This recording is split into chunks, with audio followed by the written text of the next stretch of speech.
네, 여러분 오늘 본문은 기독교 신앙에 있어서 가장 중요한 사건인 예수 그리스도가 부활한 사건을 이야기하고 있습니다.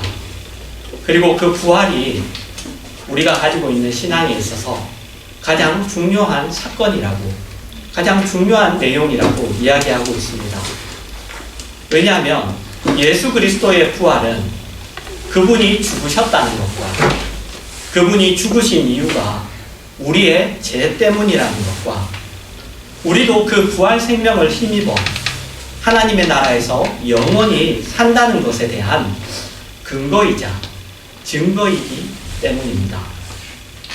그래서 그것을 성경은 일관되게 언급하고 있습니다. 로마서 4장 25절입니다. 예수는 우리가 범죄한 것 때문에 내줌이 되고 또한 우리를 의롭다 하시기 위하여 살아나셨느니라. 예수님의 죽음은 우리의 죄 때문이고 그분의 부활은 우리가 영생을 누리도록 영원한 생명을 누리게 하기 위함이라고 이야기합니다. 로마서 5장 8절입니다. 우리가 아직 죄인 되었을 때에 그리스도께서 우리를 위하여 죽으심으로 하나님께서 우리에 대한 자기의 사랑을 확증하셨느니라. 그리고 그것은 우리에게 자격이 있거나 아니면 어떤 조건이 있어서 하나님이 우리에게 주신 어떤 보상, 너희가 잘했으니 이것을 주겠다 라는 그런 어떤 보상이 아니라 그것은 하나님의 사랑과 긍휼이 근거가 된 하나님의 작정, 하나님의 계획, 하나님의 은혜라고 그렇게 이야기합니다. 그래서 성경은 기독교 신앙의 모든 약속들과 그 약속들을 근거로 한 믿음의 승리를 어떻게 설명하느냐 하면 이렇게 설명합니다. 로마서 8장 31절과 32절입니다. 그런즉 이 일에 대하여 우리가 무슨 말 하리요? 만일 하나님이 우리를 위하시면 누가 우리를 대적하리요? 자기 아들을 아끼지 아니하시고 우리 모든 사람을 위하여 내주시니가 어찌 그 아들과 함께 모든 것을 우리에게 주시지 아니하겠느냐. 우리가 가진 약속들, 우리가 가진 믿음을 실패하게 하려면, 그죠? 그것을 없이 하고자 하려면 누구를 건드려야 돼요? 하나님. 하나님을 실패하게 해야 된다고 그렇게 설명하고 있습니다. 그런데 문제는 우리가 신앙이 흔들리거나 우리가 시험을 당할 때 정말 예수님이 나를 위하여 죽으셨을까? 예수님이 죽으셨다는 것이 정말 사실일까? 그렇게 생각하며 우리의 신앙의 근거를 놓치고 그리고 어떤 모호함 속에 우리가 빠진다는 그러한 사실입니다. 그러면 예수님의 부활이 사실이라는 것을 우리는 어떻게 알 수 있을까요? 예수님의 부활이 사실이라는 것을 아주 분명한 증거가 하나 있습니다, 여러분. 바로 그 증거는 바로 여러분과 저입니다. 여러분과 저는 생각이 다르고 그리고 살아온 환경이 다르고 가지고 있는 조건이 다릅니다. 그런데 베드로가 했던 고백, 주는 그리스도시요 살아계신 하나님의 아들이십니다. 그 고백을 우리가 동일하게 우리가 하고 있습니다. 예수를 믿는다고 고백하고 있습니다. 하나님이 우리를 지으신 유일하신 창조주이시고 그리고 우리가 죄인이고 우리 죄 때문에 하나님이 예수님을 보내셨다는 것을 우리가 믿고 있습니다. 그리고 그것은 여러분 2000년 전부터 계속해서 이어져 오고 있습니다. 그것은 여러분 사람들이 어떻게 그렇게 하기로 우리 합의하자, 우리 그렇게 하기로 하자 라고 해서 될 수 있는 것이 아닙니다. 하나님이 그리스도 예수 안에서 구원을 이루지 않으셨다면 무슨 수를 쓴다 할지라도 우리가 그렇게 할 수 없는 것입니다. 그냥 우리가 동의하고 우리가 어떤 합의를 해서 그것이 이렇게 이어져 온 것이 아니라는 것이죠. 하나님이 실제로 계셔서 예수 그리스도 안에서 우리를 구원하셨기 때문에 우리는 하나님이 예수 그리스도를 보내신 것과 우리를 구원하신 것과 영원한 나라를 믿게 되었고 그것을 고백하며 지금도 이 자리에 우리가 있는 것입니다. 우리는 예수를 믿어서 여기 있습니다.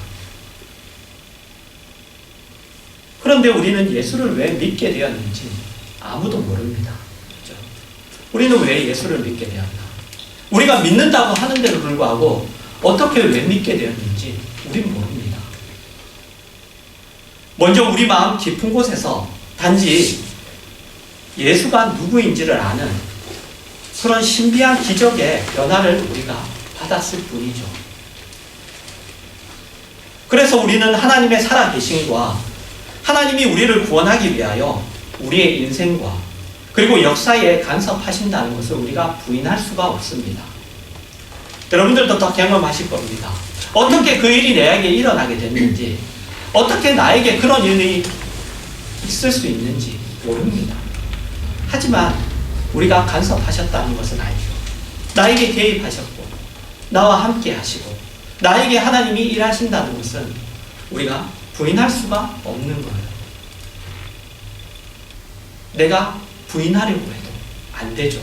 내가 도망가려고 해도 안 됩니다. 내가 아니라고 부정하려고 해도 안 됩니다.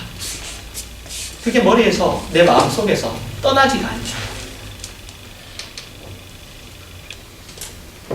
우리는 예수를 믿습니다. 예수가 누구인지를 압니다. 그래서 이 자리에 우리가 있습니다. 여러분, 그렇다면 이제 우리가 확인해야 될 것은 무엇이냐? 바로 이것입니다. 오늘 본문 17절입니다. 그리스도께서 다시 살아나신 일이 없으면 너희의 믿음도 헛되고 너희가 여전히 죄 가운데 있을 것이요. 우리가 예수 그리스도를 주로 고백하는 것, 우리 믿음의 가장 중요한 두 가지 내용은 죄로부터의 구원, 그리고 영원한 생명입니다. 죄인인 우리가 죄로부터 구원을 얻어야 된다는 것과 그 구원은 영원한 하나님의 나라에서 하나님을 섬기고 사는 것과 연결되어 있다는 것입니다. 그것을 로마서는 이렇게 설명합니다. 로마서 14장 7절에서 9절입니다. 우리 중에 누구든지 자기를 위하여 사는 자가 없고 자기를 위하여 죽는 자도 없도다. 우리가 살아도 주를 위하여 살고 죽어도 주를 위하여 죽나니 그러므로 사나 죽으나 우리가 주의 것이로다. 이를 위하여 그리스도께서 죽었다가 다시 살아나셨으니 곧 죽은 자와 산 자의 주가 되려 하심이라. 그리스도가 죽은 자와 산 자의 주가 되신다고 합니다. 그리스도가 죽은 자의 주가 되신다는 것은 그분이 죄인, 모든 죽은 자를 구원하시는 주인이시라는 것입니다. 그리스도가 산 자의 주가 되신다는 것은 그 구원받은 자의 주가 주인이라는 것입니다. 그러니까 성경은 구원이라는 것이 죄와 사망에서 벗어나는 것으로 끝이 아니라 구원받은 자, 거듭난 자, 부활한 자로서 그리스도를 주인으로 모시고 살아야 한다는 그 사실을 가르치고 있습니다. 여러분, 그 가르침이 왜 필요할까요? 왜 이 가르침이 필요하냐? 같은 14장, 로마서 14장 1절과 2절입니다. 믿음이 연약한 자를 너희가 받되 그의 의견을 비판하지 말라. 어떤 사람은 모든 것을 먹을 만한 믿음이 있고 믿음이 연약한 자는 채소만 먹느니라. 여러분, 당시 로마 교회는 자기를 위하여 살지 않고 자기를 위하여 죽지 않고 주를 위하여 살고 주를 위하여 죽을 만큼 그 충성과 신앙을 가지고 있었습니다. 그럼에도 불구하고 어떤 사소한 문제로 인하여 논쟁과 시험에 빠져 있습니다. 그 문제는 바로 고기를 먹는 문제였습니다. 고기를 먹는 문제. 여러분도 잘 알다시피 당시 로마는 많은 신들을 섬기고 있는 나라였습니다. 원래는 로마의 신들이 아니었죠. 원래는 그리스의 신들이었습니다. 그런데 그 그리스의 신을 자기 것으로 이렇게 만들었죠. 그래서 여러 가지 많은 신들, 그 그리스에 많은 신들이 있었던 것처럼 로마도 그 신들을 다 가지고 와서 자기의 신들을 만들었습니다. 그래서 시장에 나오는 모든 고기들은 그 신들에게 제물로 바쳐졌던 그런 고기들이었습니다. 그래서 고기를 먹으면 우상에게 바쳐졌던 제물을 먹는 것이 되니까 예수를 믿는 사람들 중에는 그 우상에게 바쳤던 그 제물을, 그 고기를 나는 먹지 않겠다. 그런 사람이 있었습니다. 그러나 어떤 예수를 믿는 사람들은 우상이란 원래 없는 것입니다. 그죠? 우상이란 사람들이 만들어낸 거니까 그게 실제로 있는 게 아니죠. 그게 원래 있는 것이 아니니까 그러니까 상관없다고, 아무 상관이 없다고 하며 고기를 먹었습니다. 그러니까 여러분, 이 문제는 단순히 그냥 고기를 먹느냐 마느냐의 문제가 아니라 신앙의 어떤 경지, 수준에 대한 문제인 것이죠. 그런데 문제는 그것으로 서로 싸운다는 것입니다. 같은 문제가 고린도전서 여러분 8장에도 보면 고린도 교회에도 동일하게 있었습니다. 그 8장에 보면 그 문제에 대한 사도 바울의 대답은 어떤 것이냐면 8장 1절입니다. 우상의 제물에 대하여는 우리가 다 지식이 있는 줄을 아나 지식은 교만하게 하며 사랑은 덕을 세우나니. 그러니까 너희의 지식으로 형제들을 시험에 빠지게 하지 마라. 너는 우상이 아무것도 아닌 그런 신앙의 경지에 있으니까, 너는 그 지식이 있으니까, 그리고 사실 우상은 아무것도 아니니까 고기를 먹어도 괜찮지만 그런 경지에 있지 않아요. 그런 지식에 이르지 못한 자가 그것을 보고 시험에 빠질 가능성이 있다. 그러니 형제를 위하여 삼가라. 그렇게 이야기합니다. 다시 로마서 14장 3절입니다. 먹는 자는 먹지 않는 자를 업신여기지 말고 먹지 않는 자는 먹는 자를 비판하지 말라. 이는 하나님이 그를 받으셨습니다. 여러분, 보통 교회 안에서 일어나는 싸움을 보면 같은 신앙 고백을 하면서 신앙을 가지고 싸우지는 않습니다. 다 사소한 거예요. 사소한 것으로 싸웁니다. 그런데 그러지 말라고 하는 것이죠. 같은 14장 10절에서 15절입니다. 내가 어찌하여 내 형제를 비판하느냐? 어찌하여 내 형제를 업신여기느냐? 우리가 다 하나님의 심판대 앞에 서리라. 기록되었으되 주께서 이르시되 내가 살았노니 모든 무릎이 내게 꿇을 것이요 모든 혀가 하나님께 자박하리라 하였느니라. 이러므로 우리 각 사람이 자기 일을 하나님께 직고하리라. 그런즉 우리가 다시는 서로 비판하지 말고 도리어 부딪힐 것이나 거칠 것을 형제 앞에 두지 아니하도록 주의하라. 내가 주 예수 안에서 알고 확신하노니 무엇이든지 스스로 속된 것이 없으되 다만 속되게 여기는 그 사람에게는 속되니라. 만일 음식으로 말미암아 내 형제가 근심하게 되면 이는 내가 사랑으로 행하지 아니함이라. 그리스도께서 대신하여 죽으신 형제를 내 음식으로 망하게 하지 말라. 여러분, 우리가 한 주를 고백하고 한 신앙을 고백하고 있다면 그 다음에 해야 하는 싸움은 무엇이 옳은 것이냐, 그것을 사실을 확인해서 결론에 도달하는 싸움이 아니라 감싸고 이해하고 기다려주는 그런 싸움인 것입니다. 그러나 우리는 그것을 잘 못하죠. 잘 못합니다. 세상의 본성처럼 우리는 항상 따지려 들죠. 우리는 항상 따지려 듭니다. 그러면 그때부터는 신앙 공동체는 여러분 아픕니다. 아파요. 아프기 시작합니다. 16절과 17절입니다. 그러므로 너희 선한 것이 비방을 받지 않게 하라. 하나님의 나라는 먹는 것과 마시는 것이 아니요 오직 성령 안에 있는 의와 평강과 희락이라. 하나님의 나라는 의와 평강과 희락이라고 합니다. 먹는 것과 마시는 것이 아닙니다.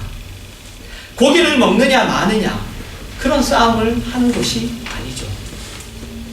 신앙이 어린 자들을 위하여 자신의 권리를 사양하고 유보하며 그 자들이 자랄 수 있도록 그 자신의 마음을 넓혀야 합니다. 그리스도의 사랑을 품어야 합니다. 그것이 구원받은 하나님의 백성이 사는 법이고, 그리고 영광이고, 그리고 복입니다. 여러분, 이 내용을 가지고 하나의 본면을 드립니다. 우리는 여러분 모퉁이돌 교회라는 이런 신앙 공동체로 이렇게 모여 있습니다. 이 공동체에 여러분 설교만 들으러 오시는 것은 학원에 오시는 것과 같습니다. 그것은 신앙 공동체에 오시는 것이 아닙니다. 신앙 공동체의 가장 큰 특권은 여러분이 그 어느 곳에서도 발견할 수 없는, 어떤 곳에서도 발견할 수 없는 의와 평강과 희락을 함께 누리는 것입니다. 우리가 한 신앙을 고백하고 있고 한 주를 고백하고 있기 때문에 그것은 우리에게만 가능한 것입니다. 그런데 잘 안 되죠. 왜냐하면 본성적으로 우리는 항상 시시비비를 따지는 것이 익숙하기 때문입니다. 여러분, 우린 넘어갈 수 있어야 합니다. 감사할 수 있어야 합니다. 그것이 성도의 특권입니다. 책임 이상입니다. 우리가 교회에 와서 얼굴을 찌푸리고 서로를 향해 마음의 언짢음을 가진다면, 여러분, 그렇다면 그것은 상대방의 문제가 아닙니다. 그건 나의 문제입니다. 그건 나의 문제인 것입니다. 내가 못 넘어가는 것입니다. 여러분, 부부 생활이 그렇죠. 우리가 결혼하여 살면서 깨우쳐야 하는 것은 여러분, 내가 배우자를 잘못 만났다, 내가 배우자를 잘못 만났다, 이게 아니에요. 그게 아니라 내가 정말 실력이 없구나 라는 것입니다. 내가 정말 실력이 없구나. 여러분, 우리가 그것을 교회 안에서 확인하는 것입니다. 여러분, 교회에 오시면 한 교회, 한 신앙 공동체에 여러분이 속하게 되었다는 것만으로 여러분 밝게 웃으시기 바랍니다. 이 공동체에 여러분이 속한 어느 공동체든 거기에 속하게 된 것만으로도. 세상은 자기를 자기가 보호해야 되고 지지 않아야 되고 손해보지 않아야 되고 자존심을 세워야 합니다. 그래서 그런 싸움을 하는 것이 본성입니다. 그러나 우리는 여러분 그렇게 부름을 받고 있지 않습니다. 세상 어디에서도 확인할 수 없고 찾을 수도 없는 그 위로와 감사와 기쁨이 여기 신앙 공동체에 있어야 합니다. 그 일을 위하여 우리는 우리가 고백한 것을 우리가 실천해야 하는 것이죠. 그리고 그 근거는 언제나 예수 그리스도의 죽음신과 그리고 부활하심입니다. 그것 없이는 여러분 우리가 할 수 없습니다. 할 수 있는 게 없어요. 우리가 늘 경험하는 것이죠. 우리가 늘 경험하는 것입니다. 우리가 하는 신앙의 고백들, 하나님 앞에 우리가 드리는 신앙 고백들, 우리가 그것들을 예수 그리스도의 죽으심과 그 부활하심을 근거로 하여서 우리가 실천해야 합니다. 여러분, 그럴 때 우리의 공동체, 여러분이 속한 공동체 어디든 그곳에서 여러분 희락이 그리고 평강이 그리고 그 의가 바로 그런 것입니다. 여러분, 다시 한번 여러분의 신앙이 무엇인지를 여러분 확인하셔서 교회 안에서 그리고 여러분의 인생 안에서 신앙생활을 누리시는, 승리하시는 그러한 여러분과 여러분의 인생이 되기를 주님의 이름으로 축원합니다.